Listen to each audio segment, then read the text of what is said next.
जननी बाहन जननी जंत्रणा। दिन दुई पहर तुमुड़ीबंध गोष्ठी स्वास्थ्य केन्द्र परिसर भितर देखा मिली एक अभावन घटना।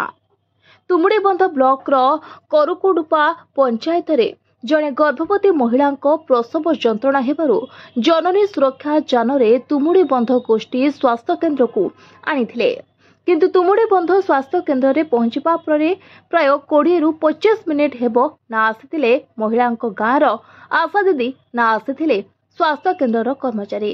शेष में महिला जनक अंत विभाग सामने जननी गाड़ी भितर ही एक संतान प्रसव करथिले। एही समय स्वास्थ्य केन्द्र किछि कर्मचारी को आम प्रतिनिधि पचारिथिले एभली अव्यवस्था कौन पाई होईछि, किंतु सीधा सड़क कर्मचारी जनक उत्तर रखिथिले महिलांकर कौन केही संपर्क नाहंती कि गाड़ी स्वास्थ्य केन्द्र भितर को आनिबा पाई बोली कहिबारु आम प्रतिनिधि सही स्थानरू डाक्तर को जोगाजोग करिबारु गाड़ी भितर प्रसव होइतिबा नवजात शिशु और मां को चिकित्सा निमंते घर भितर को नैथिले।